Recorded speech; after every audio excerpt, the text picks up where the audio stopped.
For privacy reasons, names and places have been changed. This story is inspired by true events. On the morning of July 12, 1997, 30-year-old Hunter Williams, an investigative journalist for the Miami Herald, left his hotel in Ravello, Italy, to pursue a lead on the Amalfi coast. He never returned. Despite an extensive search along the treacherous coastal highway between Ravello and Salerno, Hunter vanished without a trace. For 21 years, his family and colleagues lived with agonizing uncertainty, fearing the worst. Then, in the summer of 2018, a rusted van was pulled from the depths of the Tyrrhenian Sea. This is the complete investigation into what happened to Hunter Williams and the intricate web of corruption he unearthed. Before we continue, let us know where you're watching from, and if you enjoy this content, consider liking and subscribing to our channel. Now let's continue. Hunter Williams was a man driven by a relentless pursuit of truth. A seasoned investigative journalist for the Miami Herald, he built a reputation for uncovering corruption, particularly within the international tourism and hospitality industries. His work often took him to exotic locales, peeling back the veneer of paradise to expose the darker realities lurking beneath. His latest assignment brought him to the Amalfi Coast, a breathtaking stretch of coastline in southern Italy, renowned for its dramatic cliffs, picturesque villages, and stunning vistas. But the Amalfi Coast, like many tourist hotspots, harbored a darker side, a world of scams and petty crime preying on unsuspecting visitors. Hunter had received whispers of a sophisticated network targeting American tourists, draining their bank accounts through elaborate schemes involving rigged prices, counterfeit goods, and phantom services. He arrived in Italy in late May 1997, eager to delve into the rumors and expose the truth. He rented a van, essential for navigating the winding coastal roads, and began his investigation, interviewing local shopkeepers, hotel staff, and tourists. He focused his attention on the stretch of highway between Ravello and Salerno, an area of exceptional beauty, but also known for its isolation. On the evening of June 2nd, witnesses reported seeing Hunter's van parked near a popular scenic overlook, a spot favored for its breathtaking views of the Mediterranean. He was seen talking to a few individuals, though their identities remain unclear. This was the last confirmed sighting of Hunter Williams. The following morning, his van was found abandoned at the same overlook, the driver's door ajar, keys still in the ignition. His personal belongings, including his passport and wallet, were inside. Initial police reports suggested a tragic accident. They theorized that Hunter, perhaps mesmerized by the night view, had gotten too close to the edge and fallen into the sea. The sheer cliffs and treacherous currents, they argued, made recovery unlikely. A cursory search of the immediate area yielded no results. The investigation seemed perfunctory, almost dismissive. Maria Santos, Hunter's editor back in Miami, recalls her growing unease as she received updates from the Italian authorities. From the beginning, something felt wrong, she states. The speed with which they concluded it was an accident, the lack of a thorough search. It just didn't add up. Hunter was a careful, meticulous journalist. He wouldn't have risked his life carelessly. Her initial concerns were met with polite assurances from the Italian police, but as days turned into weeks, her frustration mounted. The official narrative simply didn't align with the Hunter Williams she knew. The local police investigation into Hunter Williams' disappearance was brief and, in hindsight, deeply flawed. Officers conducted a cursory search of the area surrounding the scenic overlook where his van was found. They interviewed a handful of local residents, but their inquiries seemed focused on confirming the accidental death theory rather than exploring alternative possibilities. The van itself received minimal forensic examination. No fingerprints were taken, no detailed analysis of the vehicle's interior was conducted, and no effort was made to determine if there were any signs of a struggle. The rugged terrain and the inherent dangers of the coastline were cited as justifications for the limited search efforts. The case was quickly classified as an accidental death, a tragic but seemingly straightforward conclusion. Agent Isabella Conti of the Italian Financial Police, a specialized unit focused on economic crimes, recalls feeling a nagging suspicion about the case from the outset. There was a quietness about it, she remembers, a sense that something wasn't being said. Conti had been working on a separate investigation into reports of tourist scams operating in the region. While these reports were initially dismissed as petty crimes, Conti suspected a more organized operation at play. However, jurisdictional limitations and a lack of concrete evidence prevented her from pursuing her suspicions in relation to Hunter's disappearance. The local police force maintained control of the investigation, and their focus remained firmly on the accidental death theory. Interviews with residents of the small villages nestled along the Amalfi coast revealed a pervasive sense of unease. While few were willing to speak openly, some alluded to hushed whispers of scams targeting tourists, a network of individuals operating in the shadows, and a culture of silence enforced by fear or complicity. These fragmented accounts, while not directly related to Hunter's disappearance, painted a picture of an environment where criminal activity could thrive unchecked. Maria Santos, meanwhile, refused to accept the official explanation. She continued to pressure the Italian authorities, demanding a more thorough investigation. She contacted the American embassy, seeking their intervention, and reached out to journalists in Italy, hoping to generate media attention on the case. Her efforts, however, were met with resistance. The Italian police insisted they had conducted a thorough investigation, and the case was closed. The lack of progress and the seeming indifference of the authorities fueled Santos's determination. She believed Hunter had stumbled onto something significant, something that someone wanted to keep buried.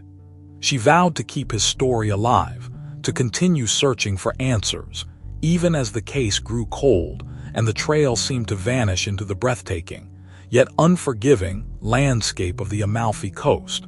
Years passed, seasons changed, and the vibrant hues of the Amalfi coast continued to draw tourists from around the world. But for those who knew Hunter Williams, the breathtaking beauty of the region was forever tinged with a sense of loss and unanswered questions. The initial flurry of activity surrounding his disappearance gradually subsided, replaced by a chilling silence. The case files gathered dust, the leads grew cold, and Hunter's name faded from the headlines. The official narrative, a tragic accident, a solitary figure lost to the unforgiving sea, became the accepted truth, a convenient explanation that allowed many to move on. But for Hunter's family and colleagues, moving on was impossible. The void left by his absence remained a constant ache, a reminder of a life cut short, a truth yet to be uncovered. The uncertainty surrounding his fate gnawed at them, fueling a quiet desperation for answers. Birthdays and holidays passed, each a painful reminder of the empty chair at the table, the unanswered phone calls, the silence that echoed where his laughter and insightful conversations once filled the air. Maria Santos, Hunter's editor, refused to let his memory fade. Driven by a blend of loyalty, journalistic instinct, and a deep sense of injustice, she became the keeper of his story. Periodically, she would revisit the case, publishing articles in the Miami Herald, recounting Hunter's work, and appealing for any information that might shed light on his disappearance. These articles, often published on the anniversary of his vanishing, served as a poignant reminder of the unsolved mystery, a testament to a journalist's unwavering commitment to the truth. She maintained contact with the Italian authorities, sending regular inquiries, requesting updates, and pushing for the case to be reopened. Her persistence, however, met with bureaucratic inertia, polite dismissals, and the frustratingly familiar refrain that the case was closed.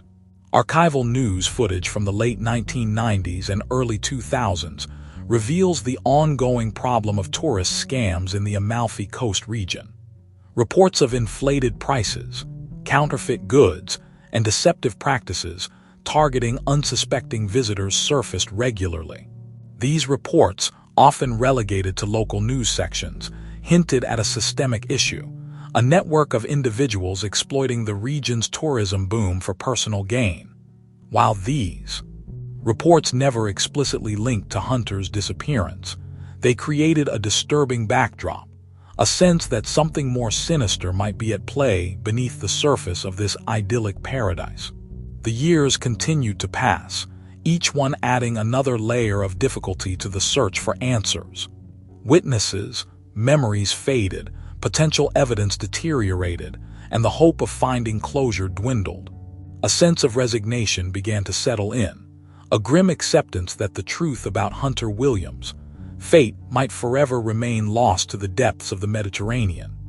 The vibrant beauty of the Amalfi Coast, once a symbol of Hunter's adventurous spirit and journalistic pursuits, became a haunting reminder of a life tragically cut short, and a mystery that seemed destined to remain unsolved. The summer of 2018 brought with it a series of unusual storms that battered the Amalfi Coast. Torrential rains lashed the cliffs, and powerful waves churned the normally tranquil waters of the Mediterranean. Dr. Francesco Rixai, a marine geologist and underwater recovery specialist, was leading a team surveying the seabed near Ravello, assessing the impact of the storms on the delicate coastal ecosystem. Their sonar equipment registered an anomaly, a large metallic object resting on the seabed, approximately 100 meters from the base of the cliffs near the scenic overlook where Hunter Williams' van had last been seen. Initially, they assumed it was a shipping container lost during the recent storms. However, the shape and size suggested something different, something smaller, more vehicular. Intrigued, Rixai ordered a closer inspection. A remotely operated vehicle, ROV, equipped with high-definition cameras was deployed. As the ROV descended through the murky depths, the outline of a vehicle slowly materialized on the monitors. It was a van, heavily encrusted with marine growth, its once vibrant paint faded and obscured by years of saltwater exposure. The license plate, barely visible beneath the layers of algae and barnacles, was a match. It was Hunter Williams' rental van, discovered after 21 years resting silently on the seabed. The recovery operation was complex and challenging.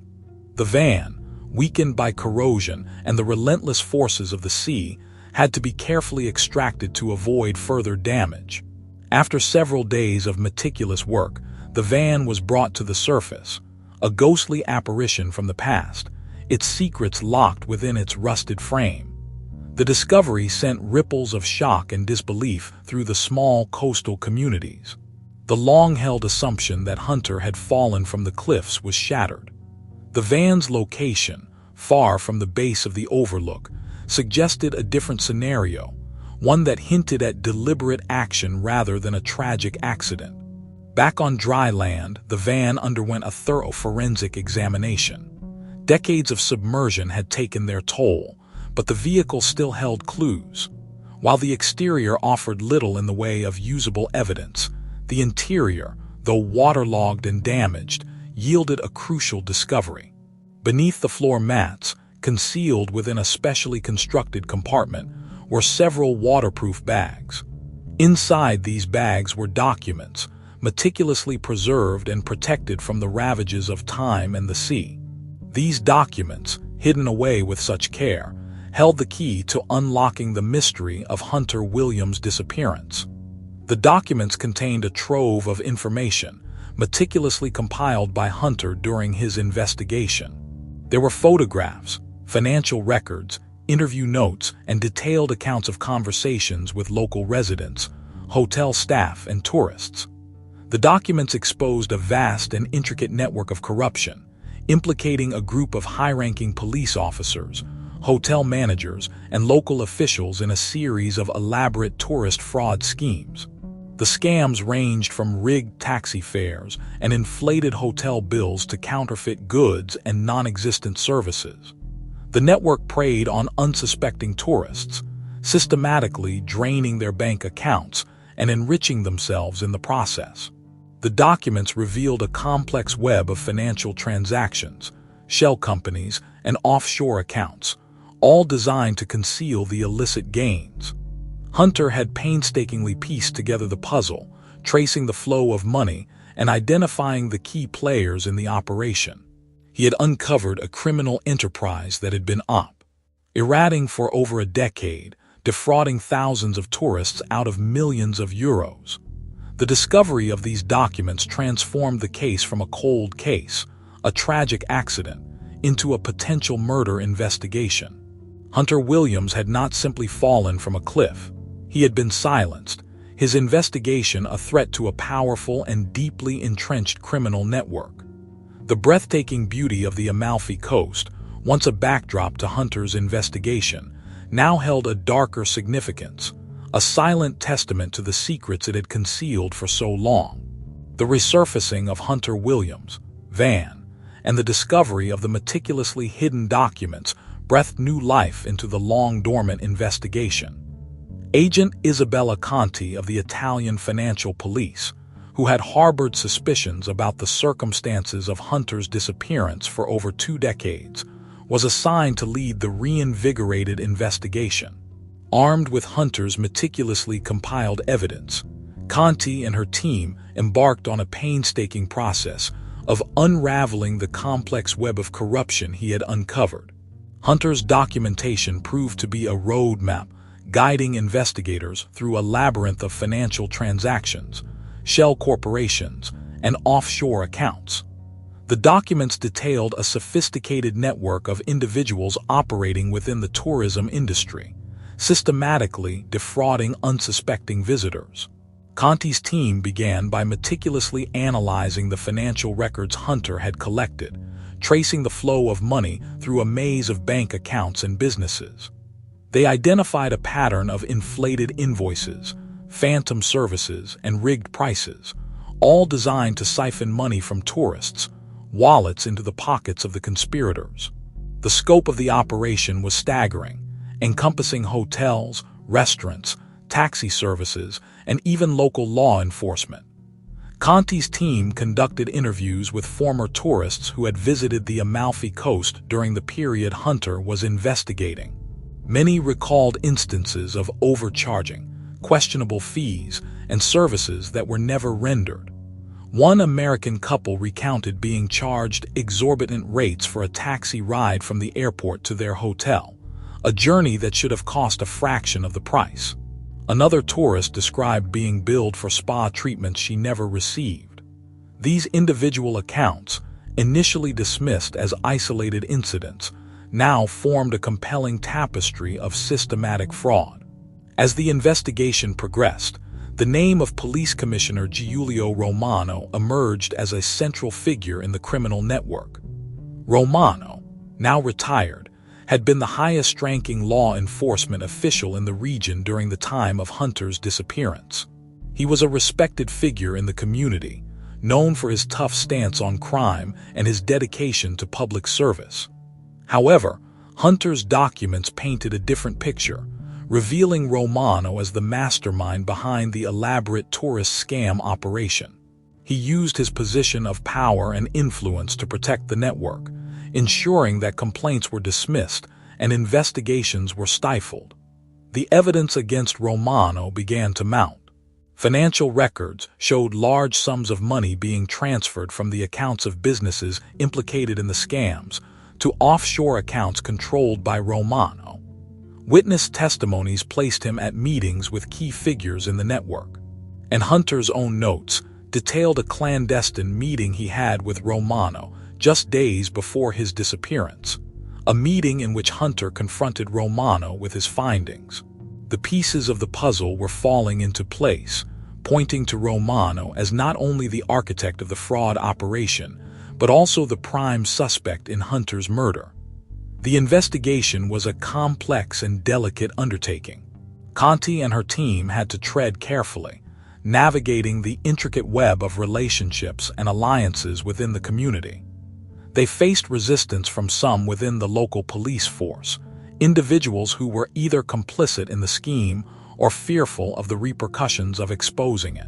The investigation required meticulous attention to detail, painstaking analysis of financial records, and the delicate task of building trust with witnesses who were hesitant to speak out against a powerful and influential figure like Romano.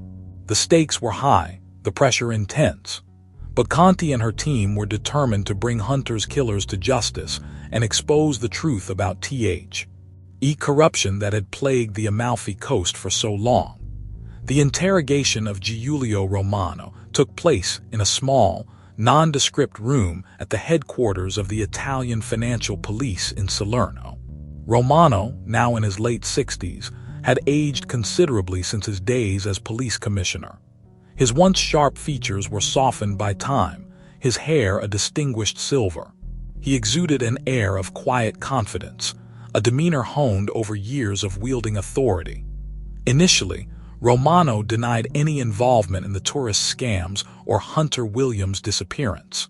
He portrayed himself as a dedicated public servant, a man of integrity who had devoted his career to upholding the law. He dismissed Hunter's accusations as the fabrications of a reckless journalist, a man obsessed with finding corruption where none existed. He claimed to have no recollection of ever meeting Hunter, let alone discussing his investigation. However, Conti and her team were prepared. They presented Romano with a meticulously compiled dossier of evidence, financial records detailing the flow of money from the scam operations to his offshore accounts, witness testimonies placing him at meetings with key figures in the network, and excerpts from Hunter's notes documenting their clandestine meeting. As the evidence mounted, Romano's composure began to crack. His denials became less forceful, his confident facade began to crumble.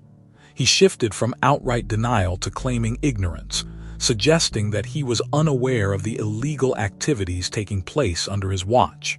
He attempted to deflect blame, portraying himself as a victim of circumstance, a man unwittingly caught in the crossfire of a complex criminal enterprise. The turning point came when Conti presented Romano with a piece of forensic evidence that linked him directly to Hunter's disappearance. A small, almost imperceptible trace of blood found on the underside of the floor mat in Hunter's van matched Romano's DNA. The blood, likely transferred from Romano's shoe during the struggle, had been preserved for over 2 decades, a silent witness to the crime. Confronted with this irrefutable evidence, Romano's carefully constructed defense collapsed. He finally confessed to his involvement in the tourist scams and ultimately to Hunter Williams' murder. Romano's confession revealed the chilling details of Hunter's final hours. He admitted to meeting Hunter at the scenic overlook on the night of his disappearance. During their confrontation, Hunter threatened to expose Romano and his network. Fearing the consequences of his crimes being brought to light, Romano attacked Hunter, striking him from behind and rendering him unconscious. He then dragged Hunter's body to his own car and drove to a remote location along the coast. There, under the cover of darkness, he weighted Hunter's body and threw it into the sea. He then returned to the overlook, staged Hunter's van to make it appear as if he had fallen from the cliffs, and returned home, believing he had successfully covered his tracks. The discovery of Hunter's van, with its hidden compartment containing the incriminating evidence, had unraveled Romano's carefully orchestrated cover-up. The sea, which he had used to conceal his crime, had ultimately yielded its secrets. Following Romano's confession, 12 other individuals implicated in the tourist scam network were arrested. They included hotel managers, restaurant owners, taxi drivers, and several other police officers who had facilitated the operation and helped Romano maintain his grip on power. The arrests sent shockwaves through the community, shattering the idyllic image of the Amalfi coast and exposing the dark underbelly of corruption that had festered beneath the surface for so long. Investigators described the complex web of corruption as a deeply entrenched system that had operated with impunity for years. Romano, with his position of authority and his network of accomplices, had created an environment of fear and intimidation, silencing those who might have spoken out against him. The investigation required meticulous detective work, painstaking analysis of financial records, and the courage of witnesses who finally came forward to testify against a powerful and feared figure. The breakthrough in the case, the discovery of Hunter's van and the incriminating documents, was a testament to the perseverance of Maria Santos, Hunter's editor, who had never given up hope of finding the truth. It was also a testament to the dedication and skill of Agent Isabella Conti and her team, who had worked tirelessly to unravel the complex web of corruption and bring those responsible to justice. The trial of Giulio Romano and his 12 accomplices captivated the nation. The courtroom in Salerno was packed with journalists, locals, and former tourists, all eager to witness the culmination of a case that had exposed a deep-seated corruption scandal within the idyllic setting of the Amalfi coast. The prosecution presented a mountain of evidence, meticulously compiled by Agent Conti and her team. Financial records, witness testimonies, forensic evidence, and the damning contents of Hunter Williams' hidden documents painted a clear picture of a sophisticated criminal enterprise orchestrated by Romano and facilitated by his network of accomplices.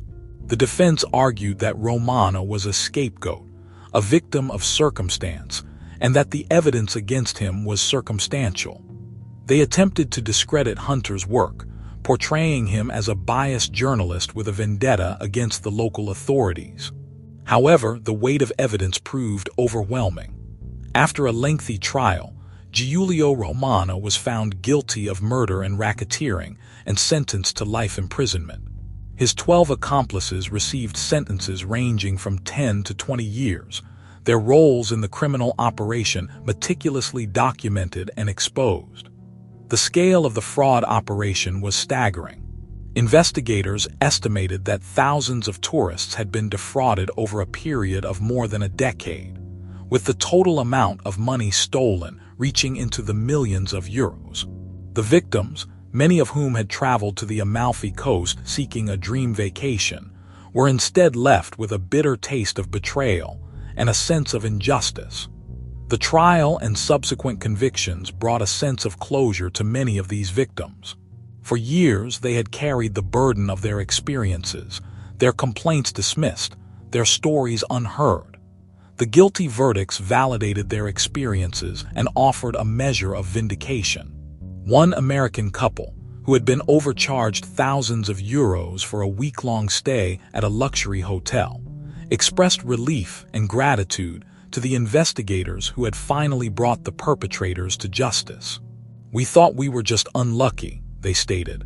"Now we know we were targeted, systematically robbed. It's a relief to finally have the truth recognized."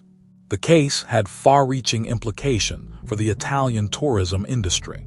The scandal exposed systemic weaknesses in oversight and regulation, highlighting the vulnerability of tourists to unscrupulous operators.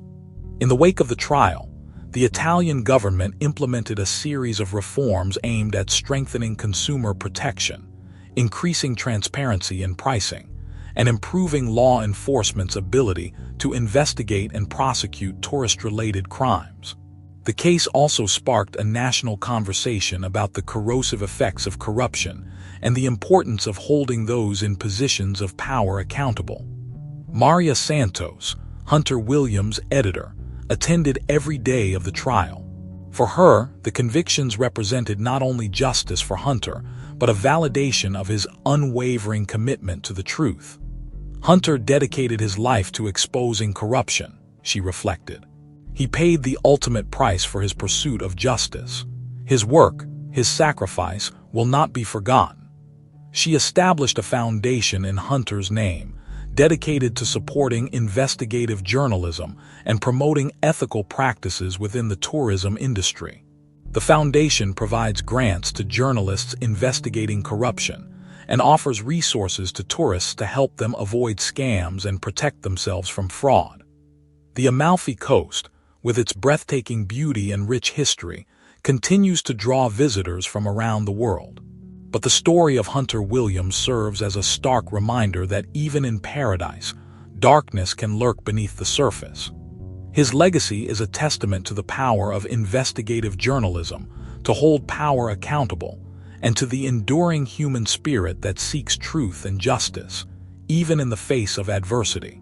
This documentary is dedicated to the memory of Hunter Williams.